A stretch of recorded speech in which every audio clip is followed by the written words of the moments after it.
Hello everyone, स्वागत है सभी का हमारे यूट्यूब चैनल में। आज के दिन में गणित कक्षा 10 पाठ 9 त्रिकोणमिति के कुछ अनुप्रयोग वाले चैप्टर के सारे सवालों को बहुत ही आसान तरीके से हल करना सीखेंगे, बशर्ते आप सभी वीडियो के अंत तक बने रहें।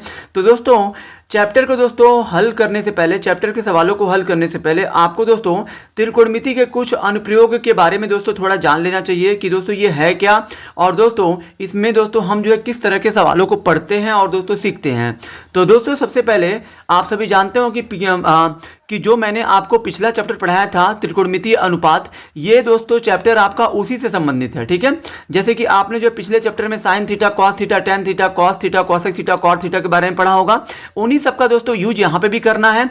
और दोस्तों इस अध्याय में हम दोस्तों ये देखेंगे कि मतलब हमारे दोस्तों वास्तविक जीवन में, यानी दोस्तों मान लीजिए दैनिक क्रियाकलाप में, मान लीजिए किसी भवन की ऊंचाई हमें मापनी हो, किसी पेड़ की ऊंचाई मापनी हो, किसी पोल की ऊंचाई मापनी हो, और अगर जो मान लीजिए तो पोल की ऊंचाई दिया है तो मतलब आप जहां पे खड़े हैं वहां से पोल की दूरी क्या होगी ये मापना हो, तो दोस्तों इन सारी चीजों को ही दोस्तों हम लोग इसमें दोस्तों पढ़ने वाले हैं। अनुप्रयोग का मतलब ये होता है कि हमारे दैनिक जीवन में इसका दोस्तों क्या प्रयोग है, क्या यूज है। ठीक है, अगर मान लीजिए दोस्तों अगर हम बात करें कि दोस्तों कुल मिला जुलाकर हमें दोस्तों इस चैप्टर में ये चीज़ सीखना है कि दोस्तों किसी भी पेड़ की ऊंचाई, किसी भी पोल की ऊंचाई, किसी भी इमारत, बिल्डिंग, किसी भी मस्जिद, किसी भी चर्च की ऊंचाई, ठीक है, कि दोस्तों दूरी का पता हमें दोस्तों किस तरह से हम दोस्तों बिना चढ़े उस पर दोस्तों हम लोग ये पता कर सकते हैं। इन्हीं सारी चीज़ों को दोस्तों हम लोग इस चैप्टर में पढ़ने वाले हैं। तो दोस्तों सबसे पहले तो दोस्तों इस चैप्टर में आपको दोस्तों दो चीज़ जान लेना है। एक दोस्तों होता है उन्नयन कोड, एक दोस्तों होता है अवनमन कोड, सॉरी उन्नयन कोड, और दोस्तों एक जो होता है अवनमन कोड। ये दोस्तों दोनों ही मतलब उन्नयन कोड है।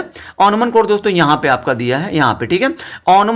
उन्नयन कोड और दोस्तों अवनमन कोड के बारे में पहले हम लोग जान लेते हैं, उसके बाद हम लोग दोस्तों चैप्टर पे फिर चलेंगे।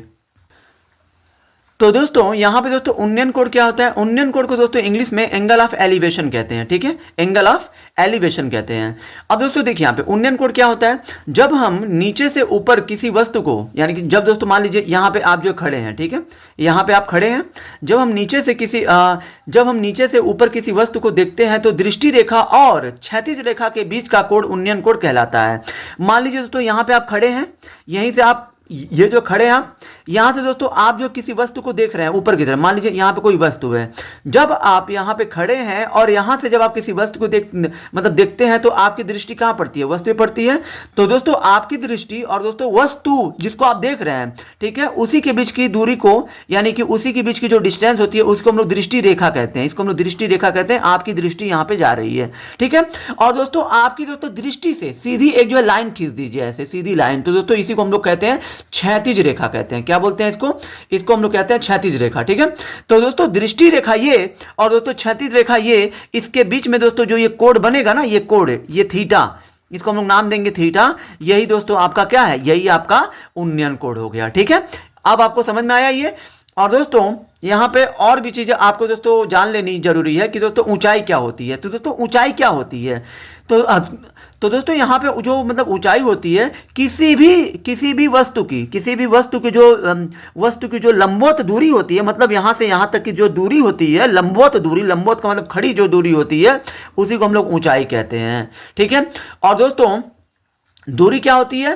तो दोस्तों यहाँ पे जहाँ पे आप खड़े हैं वो, और दोस्तों जिस चीज की ऊंचली, मतलब जिस चीज की चोटी को आप देख रहे हैं, ठीक है, उस मतलब जो भी चीज यहाँ पे है, मान लीजिए यहाँ पे दोस्तों मीनार भी हो सकता है, यहाँ पे कोई पेड़ भी हो सकता है, यहाँ पे कोई पोल भी हो सकता है। तो दोस्तों आपके पैर से इस पोल के पैर या इस मीनार के पैर तक की जो क्षैतिज दूरी होगी, क्षैतिज कहते हैं हम लोग इसको शुद्ध हिंदी में, क्षैतिज, जो क्षैतिज दूरी होती है इसी को हम लोग दूरी कहते हैं। ठीक है, अब दोस्तों यहाँ पे आप जान लीजिए अवनमन कोड क्या होता है। जब हम ऊपर से मान लीजिए यहाँ पे ये दोस्तों मान लीजिए कोई क्या नाम है, इमारत है, ये दोस्तों कोई इमारत है, इस दोस्तों इमारत पे मान लीजिए आप दोस्तों खड़े हैं, यहाँ से आप दोस्तों नीचे आप कोई वस्तु देख रहे हैं, यहाँ पे मान लीजिए कोई वस्तु है। तो दोस्तों जब आप यहाँ पे खड़े होकर कोई वस्तु देखेंगे तो दोस्तों आपकी दृष्टि और दोस्तों आपकी दृष्टि से जो दोस्तों रेखा इस दोस्तों वस्तु पे जाके पड़ेगी, इसी को हम लोग कहेंगे दृष्टि रेखा। और दोस्तों मैंने आपको क्षैतिज रेखा बताया है कि दृष्टि रेखा से, दृष्टि जहाँ पे आपकी आंख है, आंख से एक दोस्तों सीधी लाइन खींच दीजिए ऐसे क्षैतिज, इसी को हम लोग क्षैतिज रेखा कहते हैं। हैं। और दोस्तों यहाँ पे दृष्टि रेखा और दोस्तों क्षैतिज रेखा के यानी कि दोस्तों ये वाला जो कोड बनता है इसको हम लोग क्या बोलते हैं, इसको हम लोग ऑनमन कोड कहते हैं। लेकिन दोस्तों हमें दोस्तों कोड जब भी दोस्तों प्रश्न में आपका दोस्तों ऑनमन कोड बनेगा तो दोस्तों ऑनमन कोड को आपको यहाँ नहीं बनाना है, यहाँ पे दोस्तों आपको यहीं पे बनाना है। क्यों बनाना है? क्योंकि दोस्तों यहाँ देखिए ये दोस्तों आपका जो आधार हो गया और दोस्तों ये आपका क्षैतिज रेखा हो गया। और दोस्तों आपने दोस्तों 9th में पढ़ा होगा कि ये दोस्तों क्षैतिज रेखा और दोस्तों ये जो आधार से रेखा गई है ये दोनों दोस्तों आपस में क्या है, समांतर है। और दोस्तों किसी भी समांतर रेखा को जब कोई तीसरी रेखा काटती है तो दोस्तों उनके जो एकांतर कोण आपस में बराबर होते हैं। एकांतर कोण का मतलब ये हो गया कि ये जितना कोण होगा उतना ही ये भी कोण होगा और ये जितना होगा उतना ही ये भी होगा, ये जितना होगा ये उतना ही ये वाला होगा। तो दोस्तों इसलिए ऑनमन कोड जब भी बनेगा तो दोस्तों इस वाले कोड को आप यहाँ पे भी बना सकते हैं ताकि हमारा फिगर सही बन जाए और हम प्रश्नों को आसान तरीके से हल कर पाए। तो चलिए दोस्तों अब हम प्रश्न संख्या 1 से स्टार्ट करते हैं। तो दोस्तों हमारा प्रश्न संख्या 1 दिया, सर्कस का एक कलाकार एक 20 मीटर लंबी डोर पर चढ़ रहा है। यानी कि सर्कस का एक दोस्तों कलाकार है 20 मीटर लंबी डोर पर चढ़ रहा है जो अच्छी तरह से तनी हुई है और भूमि पर सीधे लगे खंबे के शिखर से बंधा हुआ है। मान लीजिए दोस्तों ये जो खंबा है ऐसे, अब दोस्तों इस दोस्तों खंबे के शिखर से मतलब यहां से एक दोस्तों डोरी बांधी गई है, सर्कस के कलाकार ने बांधी है, एक जो डोरी बांधी है ऐसे खंबे के शीर्ष से, ठीक है। और दोस्तों ये जो डोरी कितनी मीटर लंबी है, 20 मीटर लंबी है, तो 20 मीटर बना लीजिए और दोस्तों इसको भी मिला लीजिए। अब दोस्तों यहाँ देखिए, और भूमि पर सीधे लगे खंबे के शिखर से बंधा हुआ, मतलब ये जो डोरी शिखर से बंधी हुई है। यदि भूमि स्तर के साथ, यानी कि भूमि स्तर के साथ ये जो डोरी जो है, ठीक है, डोर द्वारा बनाया गया कोण, भूमि स्तर ये हो गया, ठीक है। और दोस्तों ये जो डोर हो गया, डोर के द्वारा भूमि स्तर से ये दोस्तों भूमि का लेवल है, ये स्तर का मतलब होता है लेवल। और दोस्तों ये जो डोरी है इसके बीच का दोस्तों कोण दे दिया 30 अंश। तो क्या पूछा है, खंबे की ऊंचाई, यानी कि ये ऊंचाई पूछ रहा है। तो दोस्तों इसको आप नाम दीजिए ए, ये बी और ये सी हो गया। तो दोस्तों यहाँ पे दोस्तों खंबे की ऊंचाई क्या हम लोग ज्ञात कर सकते हैं कि नहीं ज्ञात कर सकते हैं? तो दोस्तों ज्ञात कर सकते हैं। कैसे? तो यहाँ देखिए, पहले आप यहाँ पे लिख लीजिए कि ए बी आपका कितना है। तो दोस्तों ए बी हमारी खंबे की ऊंचाई है, यही हमको पता करना है, तो एच मान लीजिए, ठीक है। उसके बाद दोस्तों यहाँ पे आप क्या करिए, यहाँ पे आपका दोस्तों ए सी दिया है तो ए सी लिखिए। ए सी कितना दिया है, 20 मीटर। और दोस्तों यहाँ पे आपको थीटा का मान दिया है, कितना, थीटा, मतलब जो भी कोण होगा उसको हम लोग थीटा से क्या करेंगे, दर्शाएंगे। अब दोस्तों ये बताइए, अब आप चले जाइए चैप्टर में 8 में, जो भी मैंने आपको पढ़ाया था त्रिकोणमितीय अनुपात में।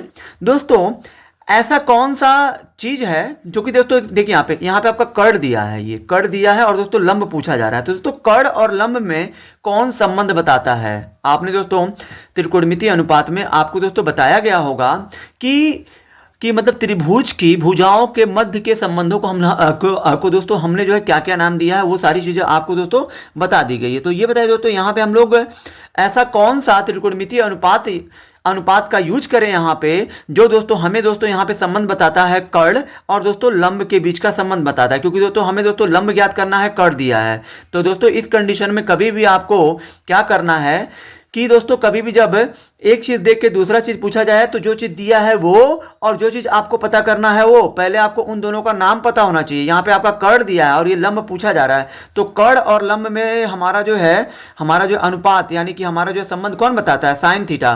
क्योंकि साइन थीटा बराबर क्या होता है, लंब बटे कर्ण। तो दोस्तों यहाँ पे साइन है तो साइन लिखिए, थीटा का मान 30 है तो 30 लिखिए। यहाँ दोस्तों लंब का मान कितना दिया है, लंब हमने क्या माना है, लंब हमने h माना है, तो यहाँ पे आप h रख दीजिए। और दोस्तों कर्ण आपका क्या दिया है, कर्ण आपका 20 दिया है तो 20 रखिए।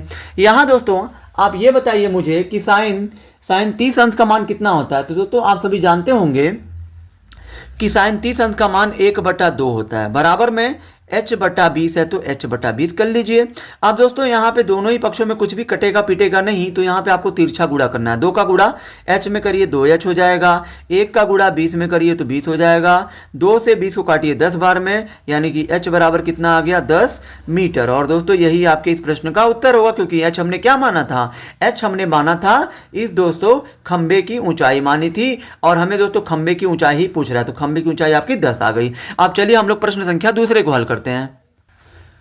अब दोस्तों आपका प्रश्न संख्या दूसरा है, दूसरा बोला गया है यहाँ पे, आंधी आने से, क्या बोला गया, आंधी आने से एक पेड़ टूट जाता है। मान लीजिए दोस्तों एक पेड़ है ऐसे, ठीक है, ये पेड़ है आपका, ये पेड़ दोस्तों क्या हो जाता है, ये पेड़ आपका आंधी आने से टूट जाता है और टूटा हुआ भाग इस तरह मुड़ जाता है कि पेड़ का शिखर जमीन को छूने लगता है। मान लीजिए दोस्तों ये जो पेड़ आपका है, ठीक है, ये पेड़ है, पेड़ मान लीजिए दोस्तों यहाँ से टूट गया और दोस्तों ये जो टूटा हुआ जो भाग है ना, ये दोस्तों ज़मीन से ऐसे आके टच हो जाता है, ठीक है। बोला गया ना कि और टूटा हुआ भाग इस तरह मुड़ जाता है, मतलब ये जो टूटा हुआ भाग इस तरह से मुड़ जाता है कि वो जो ज़मीन के सतह को छूने लगता है, ठीक है, को छूने लगता है। और इसके साथ कितने अंश का कोड बनाता है, 30 अंश का। तो ये 30 अंश का आपका कोड बना रहा है। पेड़ के पाद बिंदु की दूरी जहां पेड़ का शिखर जमीन को छूता है, यानी कि पेड़ के पाद बिंदु की दूरी जहां पेड़ जमीन को छूता है वहां तक की कितनी है, 8 मीटर है। ये आपका 8 मीटर है। पेड़ की ऊंचाई बतानी है, मतलब ये पूरा पेड़ कितना ऊंचा था ये हमको बताना है। तो दोस्तों यहाँ पे आप क्या करिए, ये पेड़ का मान लीजिए ये आपका जहाँ पे पेड़ का जड़ है उसको आप ओ मान लीजिए, ठीक है। ये आपका ए हो गया, ये बी हो गया और दोस्तों इसको हमने पी मान लिया, ठीक है, पी मान लिया। अब दोस्तों जो पेड़ की ऊंचाई है ना, ओपी ही हमको बताना है। क्या बताना है, ओपी बताना है, ठीक है। तो दोस्तों इसको दोस्तों हम लोग जो है दोस्तों यहाँ पे देखिए, सबसे पहले तो यहाँ पे मैं लिख दे रहा हूँ कि जो ये टूटा हुआ भाग था ना, ये जो पी बी है, जो ये टूटा हुआ भाग है वही आपका ए बी है, जो ये टच हुआ है, ठीक है। तो ये जितना आएगा उतना ही ये भी होगा और ये जितना होगा उतना ही ये भी होगा, ये आप ध्यान में रखिएगा। तो दोस्तों हमें दोस्तों पी से लेके ओ, यानी कि पी से लेके ओ तक की ऊंचाई, ये जो पूरी ऊंचाई बतानी कि पेड़ कितना ऊंचा था। तो दोस्तों इसको दोस्तों हल दोस्तों 2 तरीकों से हम लोग दोस्तों करेंगे, ठीक है। यहाँ पे दोस्तों 2 प्रक्रिया का पालन किया जाएगा। सबसे पहले तो दोस्तों आप क्या करिए, ओबी का मान ज्ञात कर लीजिए, ओबी, ठीक है। ओबी जब मिल जाएगा, ठीक है, ओबी जब मिल जाएगा तो दोस्तों हम जो है पीबी ज्ञात करेंगे। तो दोस्तों पीबी यहाँ पे आप ज्ञात नहीं कर सकते हैं। पीबी ज्ञात करने के लिए आपको जो ए बी ज्ञात करना पड़ेगा, क्योंकि जितना ए बी आएगा उतना ही पीबी होगा। तो दोस्तों जब हमको ए बी मिल जाएगा तो वही आपका पीबी होगा, और पीबी और दोस्तों ओबी जो हमको मिलेगा वो, इन दोनों को जब हम लोग जोड़ लेंगे तो हमको पी से लेके ओ तक की दूरी मिल जाएगी। तो यहाँ पे हम पहले क्या करेंगे, यहाँ पे देखिए दोस्तों आपका जो आधार दिया है और हमें बी ओ ज्ञात करना है, यानी कि ओ बी या बी ओ, ठीक है, यानी कि हमको लंब ज्ञात करना है। तो दोस्तों यहाँ पे पहले आप क्या करिए कि पहले आप टेन थीटा बराबर, यहाँ पे आप टेन थीटा बराबर ये, इसको आप इन दोनों को लेके चलिए, यानी कि ये आधार और लंब को लेके चलिए। तो दोस्तों टेन में ही होता है, टेन थीटा बराबर क्या होता है, लंब बटे आधार। तो यहाँ पे लंब बटे आधार होता है। तो दोस्तों यहाँ पे टेन है तो टेन लिखिए। थीटा का मान कितना दिया है, यहाँ पे थीटा का मान 30 दिया है तो 30 रखिए, बराबर लंब कितना है, लंब हमारा ओ बी है, तो यहाँ पे ओ बी रख दीजिए, बटे में ए बी ए ओ कितना है, मतलब आधार कितना है हमारा 8 है तो 8 रखिए। टेन 30 अंश का मान कितना होता है, 1 बटा कड़ी में 3 बराबर ओ बी बटा में 8। यहाँ दोस्तों दोनों पक्षों में कुछ नहीं हल होगा तो तिरछा गुणा करिए, ओ बी का गुणा कड़ी में 3 में करिए तो ओ बी कड़ी में 3 हो जाएगा बराबर 8 का गुणा 1 में करिए 8। हमें चाहिए ओ बी का मान, तो ओ बी बराबर कड़ी में 3 को भेजेंगे इधर, तो ये दोस्तों गुणा के रूप में गुणा जाएगा तो क्या बन जाएगा, बट्टे। और दोस्तों किसी भी भिन्न का हर कड़ी में नहीं होना चाहिए, तो कड़ी हटाने के क्या करेंगे, इसका जो परमेकरण कर देंगे, मतलब इसी को उठाकर ऊपर नीचे गुणा कर देना है। 8 का गुणा कड़ी में 3 में करिए तो 8 कड़ी में 3 आएगा। दोस्तों इसका जो गुणा अंदर नहीं हो, क्योंकि ये दोस्तों कड़ी में नहीं है। अगर दोस्तों ये जो कड़ी में होता है तो कड़ी का कड़ी में होता है, लेकिन कड़ी से बाहर है, तो दोस्तों इसके बाहर कौन है, कुछ नहीं है, तो एक है, तो बाहर वाले का बाहर वाले में ही होगा। और एक कड़ी में दोनों है तो यहाँ पे दोस्तों हो सकता है। तो ये 8 कड़ी में 3 और ये 9 का वर्ग में कितना होता है, बटे में 3, यानी कि दोस्तों यहाँ पे ओ बी का मान कितना आ गया, 8 कड़ी में 3 बटे में 3। तो दोस्तों यहाँ पे हमको ओ बी मिल गया 8 कड़ी में 3 बटे में 3, ये हमको मिल गया। अब हमें क्या पता करना है, अब हमें पता करना है ए बी, क्योंकि जितना ए बी आएगा उतना ही आपका पी बी होगा। तो दोस्तों यहाँ पे पुनः आपको पुनः यहाँ पे अब आपको क्या करना है, अब आपको यहाँ पे ए बी को पता करना है। तो ए बी आपका कर्ण है और ये जो आधार, यानी कि अब हम कर्ण और दोस्तों आधार को लेके चलेंगे। तो दोस्तों कर्ण और आधार आपका किस में होता है बताइए, तो कॉस थीटा में। अब पुनः कॉस थीटा बराबर क्या होता है, आधार और बटे में क्या होता है, कर्ण होता है। तो यहाँ पे कॉस थीटा बराबर आधार क्या है आपका, आधार है आपका यहाँ पे आधार आपका कितना दिया है, 8 दिया है, तो 8 रख दीजिए, बटे में कर्ण कितना दिया है, कर्ण आपका यही ए बी है, तो ए बी की जगह पे ए बी रखिए। सॉरी दोस्तों यहाँ पे थीटा का मान 30 है तो 30 रख दीजिए। कॉस 30 अंश का मान कितना होता है, 2 कड़ी में 3 होता है, 2 बटा कड़ी में 3 होता है। ये आपका किसका मान होता है, ये आपका कॉस 30 अंश का मान होता है, ठीक है। अब दोस्तों यहाँ पे देखिए, सॉरी दोस्तों माफ़ कीजिएगा, यहाँ पे आपका cos 30 अंश का मान कड़ी में 3/2 होता है, बराबर में 8 है तो 8 लिखिए, बटे में AB है तो AB। यहाँ दोस्तों आप जो तिरछा गुणा करिए, इसका गुणा करिए इसमें, कड़ी में 3 का गुणा ए में, तो ये आपका कड़ी में 3 AB हो जाएगा। 2 का गुणा 8 में करिए तो 16 होगा। हमें चाहिए AB का मान, तो AB बराबर इधर कड़ी में इधर भेजेंगे तो ये जो बटे में आ जाएगा। इसका दोस्तों परमीकरण कर लीजिए, क्योंकि इसका जो हर कड़ी में आ रहा है। तो दोस्तों 16 का गुणा करिए इसमें, तो 16 कड़ी में 3 और बटे में 3 त्रिका 9 हो जाएगा, और 9 का गुण कितना आ जाएगा 3। यानी कि दोस्तों हमें दोस्तों ए बी भी मिल गया। अब दोस्तों हमें जो प्रश्न पूछा गया है, हमें दोस्तों प्रश्न पूछा गया पेड़ की ऊंचाई। क्या पूछा गया? पेड़ की ऊंचाई। प्रश्न में दोस्तों पेड़ की ऊंचाई हमारी क्या है? पेड़ की ऊंचाई हमारी पीओ है, पीओ। ठीक है, पीओ हमारी पेड़ की ऊंचाई है। ठीक है, पेड़ की ऊंचाई पीओ बराबर, पीओ में दोस्तों 2 लोग हैं, यहाँ पे पीबी है, ठीक है, पीबी और प्लस क्या है आपका ओबी है। ठीक है, क्योंकि P से लेके O तक आपको चाहिए, तो PB और दोस्तों OB को आपको इन दोनों को जोड़ना पड़ेगा। और दोस्तों मैंने आपको पहले ही बताया था कि जो ये PB होगा वही आपका AB होगा, जितना AB होगा उतना आपका PB होगा। तो क्या हम लोग PB की जगह पे AB रख सकते हैं और प्लस OB की जगह पे OB रहने दीजिए। AB का मान प्रश्न में कितना है बताइए? AB का मान यहाँ पे देखिए, अभी हमने जो जस्ट निकाला है, AB का मान कितना है? 16 कड़ी में 3, तो 16 कड़ी में 3 और बटा में 3, प्लस OB का मान कितना आया? OB का मान आपका 8 कड़ी में 3 बटा में 3 आ गया। दोनों का दोस्तों यहाँ पे दोस्तों दोनों का हर समान है, तो ऊपर का हम लोग जोड़ सकते हैं। 16 और 8 कितना हो जाएगा? 24 और कड़ी में 3 और बटा में 3, 3 से 24 कटेगा 8 बार में, यानी कि ये 8 कड़ी में 3 मीटर। ये आपका इस प्रश्न का उत्तर होगा। अब चलिए हम लोग प्रश्न संख्या तीसरे को हल करते हैं। दोस्तों हमारा जो प्रश्न संख्या तीसरा है ना, यही दोस्तों सबसे आसान प्रश्न है इस पूरे चैप्टर में। ठीक है, ये दोस्तों बहुत बड़ा लिखा हुआ है, लेकिन दोस्तों बहुत ही आसान है। देखिए यहाँ पे क्या है, एक ठेकेदार बच्चों को खेलने के लिए एक पार्क में 2 फिसलन पट्टी लगाना चाहती है। मतलब एक दोस्तों ठेकेदार है, वो ठेकेदार दोस्तों महिला है। ठीक है, क्योंकि यहाँ पे चाहती है दिया है। 5 वर्ष से कम उम्र के बच्चों के लिए वह एक ऐसी फिसल पट्टी लगाना चाहती है जिसका शिखर कितना हो? 1.5 मीटर, यानी कि 1.5 मीटर की ऊंचाई पर हो और भूमि के साथ 90 अंश का कोण बनाए। ठीक है, के कोण पर झुका हुआ हो, जबकि इससे अधिक यानी कि 5 साल से ऊपर के उम्र के बच्चों के लिए वह 3 मीटर की ऊंचाई पर एक अधिक ढाल की फिसलन पट्टी लगाना चाहती है, जो भूमि के साथ 60 अंश का कोण बनाती है। प्रत्येक स्थिति में फिसलन पट्टी की लंबाई ज्ञात कीजिए। दोस्तों मान लीजिए ये दोस्तों आपका समझ लीजिए कि ये आपका स्तंभ है। ठीक है, ये आपका स्तंभ है जिस पर फिसलन पट्टी को क्या किया जाएगा? टेका जाएगा। मतलब इस पे मतलब इसके सहारे जो है रोका जाएगा। अब प्रश्न में बोला है कि वो 5 साल तक के बच्चों के लिए, ठीक है, 5 साल से कम उम्र के बच्चों के लिए वो जो है ऐसी फिसलन पट्टी बनाना चाहती है। यहाँ पे मान लीजिए ऐसा वो फिसलन पट्टी बनाना चाहती है, ऐसा कि जिसकी ऊंचाई मतलब यहाँ से लेके यहाँ तक 1.5 मीटर हो। ठीक है, और दोस्तों भूमि के साथ, यहाँ पे भूमि के साथ यानी कि 5 साल से कम उम्र के बच्चों के लिए वो दोस्तों 1.5 मीटर ऊंचा, ठीक है, 1.5 मीटर ऊंचाई पर हो। 1.5 मीटर बोला ना, जिसका शिखर यानी कि जो ये फिसलन पट्टी है ना, फिसलन पट्टी का शिखर 1.5 मीटर ऊंचाई पर हो, मतलब यहाँ पे 1.5 मीटर पे हो। और दोस्तों और ये जो है 30 अंश के कोण पर क्या हो? झुका हो। मतलब इसको ये 30 अंश का कोण चाहती है। और यहाँ पे बोला गया है जबकि इससे अधिक उम्र के यानी कि 5 साल से अधिक उम्र के जो बच्चे हैं उनके लिए वो 3 मीटर का मतलब दोस्तों ये है कि इस तरीके से ये आपका यहाँ से लेके यहाँ तक ये पूरा आपका 3 मीटर है। समझ लीजिए ये जो ऊंचाई है आपका यहाँ से लेके यहाँ तक ये आपका 3 मीटर है ये पूरा। और दोस्तों ये जो है 5 साल से अधिक उम्र के बच्चों के लिए ये दोस्तों 3 मीटर ऊंचाई पर क्या करती है? ये जो फिसलन पट्टी को क्या कर रही है? रोकना चाह रही है। मतलब ये जो कह रही है कि फिसलन पट्टी का जो शिखर है वो दोस्तों 3 मीटर ऊंचा हो। और दोस्तों ये जो भूमि के साथ 60 अंश का कोण बनाए, तो कह रहा है कि दोनों स्थितियों में बताइए कि मतलब 5 साल से जो कम उम्र के बच्चों के लिए जो ये फिसलन पट्टी बनाई गई है, फिसलन पट्टी की इसकी ऊंचाई क्या होगी, इसकी जो लंबाई क्या होगी, और दोस्तों इसकी लंबाई क्या होगी, वो हमसे पूछ रहा है। तो दोस्तों यहाँ पे आप देख सकते हैं कि दोनों ही स्थितियों में आपको दोस्तों लंब दे दिया है।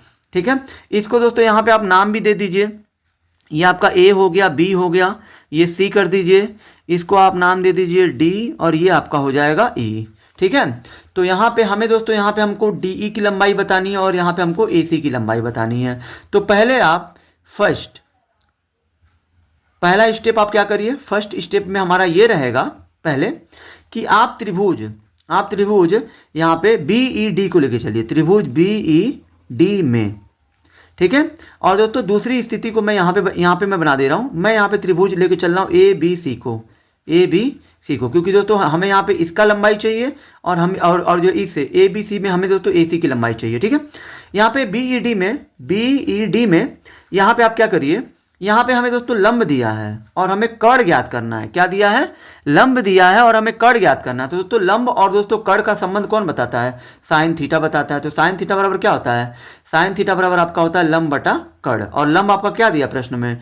D B. तो डी बी और कर्ण क्या दिया? कर्ण आपका डी बी और बी ई दिया है, ठीक है। यहाँ साइन है तो साइन लिखिए। थीटा का मान कितना दिया है इसमें? यहाँ पे 30 अंश है, बराबर डीबी का मान कितना दिया है? डीबी आपका 1.5 दिया है। बीई का मान, सॉरी दोस्तों यहाँ पे हमें डीबी तो दिया है, सॉरी ये कर्ण है ना, तो कर्ण हमारा क्या यहाँ पे डीई है, तो यहाँ पे डीई रहेगा। और डीई हमको दोस्तों पता करना है, डीई ये डी फिसलन पट्टी की जो लंबाई है ये डी पता करना है। अब साइन 30 अंश का मान कितना होता है? 1/2 होता है, बराबर 1.5 बटे में डीई है तो डीई लिखिए। यहाँ दोस्तों दोनों पक्षों में कुछ नहीं हल होगा तो तिरछा गुणा करना है। डी का गुणा 1 में करें तो डीई हो जाएगा, बराबर 2 का गुणा 1.5 में डेढ़ में करिए तो 3 हो जाएगा, 3.0 मीटर आएगा। यानी दोस्तों जो ये 5 साल के कम उम्र के बच्चों के लिए फिसलन पट्टी बनाना चाहते हैं ना, इस फिसलन पट्टी की लंबाई 3 होगी, 3 मीटर होगी, ठीक है। अब हम लोग आ जाते हैं त्रिभुज ए बी सी में। यहाँ पे भी आपको साइन थीटा का ही प्रयोग करना है, क्योंकि यहाँ पे भी हमें लंब दिया है। ये पूरा देखिए दोस्तों लंब दिया है, ये पूरा 3 मीटर है, यहाँ से लेके यहाँ तक 3 मीटर है, ठीक है। और दोस्तों हमें दोस्तों यहाँ पे क्या पता करना है? हमें यहाँ पे कर्ण पता करना है। तो साइन थीटा ही हमें कर्ण और दोस्तों लंब के बीच का संबंध बताता है। तो साइन थीटा बराबर क्या होता है? लंब बटे कर्ण। लंब क्या दिया है? लंब हमारा है ए बी, तो ए बी रखिए। कर्ण क्या दिया है? कर्ण हमारा दिया है ए सी, तो ए सी रखिए। साइन थीटा का मान कितना दिया है? 60 है तो 60 रखिए, और बराबर ए बी और बटा में क्या रखिए? बटा में ए सी कर दीजिए। अब यहाँ पे साइन 60 का मान कितना होता है? तो साइन 60 का मान आप सभी जानते हैं कड़ी में 3/2 होता है, बराबर में ए बी का मान कितना दिया है? ए बी का मतलब ये है, ये पूरा कितना दिया? 3 मीटर, 3 रखिए। और ए सी ही हमारे फिसलन पट्टी की लंबाई है। कड़ी में 3 का गुणा ए सी में करें तो कड़ी में 3 ए सी हो जाएगा, बराबर 3 दूना 6। हमें चाहिए सिर्फ ए सी का मान, तो ए सी बराबर 6 है। इसको भेजेंगे अंदर क्या हो जाएगा? बट्टे में कड़ी में 3। अब ये हर कड़ी में आ रहा है तो इसका जो परमेकरण करके हर से कड़ी हटाइए। 6 का गुणा करिए इसमें 6 कड़ी में 3 और बटे में कड़ी में 3 कड़ी में 3 में कड़ी में 9, ठीक है। कड़ी में क्या आ जाएगा? 9। और ये 6 कड़ी में 3 बटे में 9 का वर्ग कितना होता है? 3। 3 से 6 काटेंगे 2 बार में, और ये आपका 2 कड़ी में कितना आ जाएगा? 3 मीटर। यानी कि दोस्तों यहाँ पे आपका हो जाएगा, अतः फिसलन पट्टियों की जो लंबाई होगी वो आपका 3 मीटर होगा, और जो 5 साल से अधिक की उम्र के बच्चों के लिए बनाना चाहता है उसकी जो लंबाई 2 कड़ी में 3 मीटर होगी। तो दोस्तों यही दोनों हमारे इस प्रश्न के उत्तर होंगे। अब चलिए हम लोग फटाफट प्रश्न संख्या 4 को हल करते हैं। दोस्तों ये भी प्रश्न आपका बहुत ही ज़्यादा आसान है, ठीक है। सबसे आसान ये भी आएगा। भूमि के एक बिंदु से, मान लीजिए ये दोस्तों भूमि है, ये दोस्तों आपकी जो भूमि है, ये भूमि के एक बिंदु से, मान लीजिए यहाँ से, जो मीनार के पाद बिंदु से, मान लीजिए यहाँ पे दोस्तों मीनार है, ये मीनार का पाद बिंदु है, जो ये निचला बिंदु होता है किसी चीज़ का, इसी को हम लोग पाद बिंदु कहते हैं, ठीक है। भूमि के एक बिंदु से मीनार के पाद बिंदु से 30 मीटर की दूरी पर, यानी कि यहाँ पे इन दोनों के बीच की दूरी कह रहा है 30 मीटर है। मीनार के शिखर का उन्नयन कोण, ये जो मीनार के शिखर से, मतलब इस बिंदु से, भूमि के बिंदु से मीनार का शिखर का कोण कितना बन रहा है? 30 अंश है, उन्नयन कोण 30 अंश है। तो कह रहा है मीनार की ऊंचाई, तो इसको आप नाम दीजिए ये ए बी और ये सी हो गया, ठीक है। तो दोस्तों यहाँ पे आप क्या करिए, यहाँ पे हमें दोस्तों आधार दिया है और दोस्तों मीनार की ऊंचाई यानी दोस्तों ए बी का मान पूछ रहा है। ए बी हमारी मीनार की ऊंचाई है, ठीक है। तो यहाँ पे दोस्तों लंब और दोस्तों आधार को लेकर चलना पड़ेगा। तो यहाँ पे आप tan थीटा का प्रयोग करिए। tan थीटा पर क्या होता है? लंब बटा आधार। लंब क्या दिया है? ए बी दिया है। आधार क्या दिया है? आधार हमारा बी सी दिया है। तो यहाँ पे tan थीटा का मान कितना दिया है? 30 है तो 30 रखिए, बराबर ए बी का मान हमें जो पता करना है, ए बी ही मीनार की ऊंचाई है। बी सी का मान कितना दिया है? बी सी आपका 30 दिया है, ठीक है। tan 30 अंश का मान, tan 30 का मान कितना होता है? तो दोस्तों आप सभी जानते होंगे कि tan 30 अंश का मान 1 कड़ी में 3 होता है, बराबर में ए बी और बटा में 30 है, ठीक है। कड़ी में 3 का गुणा ए बी में करिए तो ये आपका कड़ी में 3 ए बी हो जाएगा, बराबर में 30 का गुणा 1 में कर दिए 30 हो जाएगा। यहाँ दोस्तों हमें चाहिए ए बी का मान, क्योंकि ए बी ही मीनार की ऊंचाई है। तो यहाँ पे 30 है, इसको भेजेंगे इधर तो हो जाएगा बटे में कड़ी में 3। और दोस्तों किसी भी भिन्न का हर कड़ी में नहीं होना चाहिए, क्योंकि ये 3 कड़ी में है, तो कड़ी हटाने के लिए क्या करेंगे, परमेकरण करते हैं। तो दोस्तों परमेकरण में ये होता है कि हर को ही उठाकर ऊपर नीचे गुणा कर दिया जाता है। 30 का गुणा कड़ी में 3 में करें तो 30 कड़ी में 3, और कड़ी में 3 का कड़ी में 3 में कड़ी में 9, और ये आपका 30 कड़ी में 3 बटे में 9 का वर्गमूल कितना होता है, 3 होता है। 3 से 30 कटेगा 10 बार में, और ये 10 बचा यहाँ पे कड़ी में 3 मीटर, यानी कि यहाँ पे आपका 10 कड़ी में 3 मीटर आएगा। ये जो है आपकी क्या होगी, ये आपकी मीनार की ऊंचाई होगी। अब चलिए हम लोग प्रश्न संख्या 5वें को हल करते हैं। दोस्तों ये प्रश्न मैं दोस्तों हल नहीं करूंगा, सिर्फ मैं आपको समझा दे रहा हूं। इसको भी दोस्तों आप जो है प्रश्न संख्या 4 की तरह एकदम दोस्तों करना है, ठीक है। क्या बोला है, भूमि से 60 मीटर की ऊंचाई, मान लीजिए दोस्तों ये आपका भूमि से 60 मीटर की ऊंचाई, मान लीजिए ये दोस्तों आपकी 60 मीटर क्या हो गई, ऊंचाई हो गई। 60 मीटर की ऊंचाई पर पतंग उड़ रही है, क्या उड़ रही है, यहाँ पे दोस्तों आपका जो है पतंग उड़ रहा है यहाँ पे, ठीक है। ये आपका पतंग क्या हो रहा है, भूमि से 60 मीटर की ऊंचाई पर पतंग उड़ रहा है, ठीक है। यहाँ पे बोला है कि पतंग में लगी डोरी को अस्थायी रूप से भूमि के एक बिंदु से बांध दिया गया। मान लीजिए दोस्तों पतंग की डोरी को यहाँ पे भूमि से बांध दिया गया, ऐसे में बांध दिया गया पतंग की डोरी को, ठीक है। और दोस्तों ये दोस्तों जब डोरी को आप दोस्तों बांध देंगे तो इसको आप जो मिला लीजिए, ठीक है।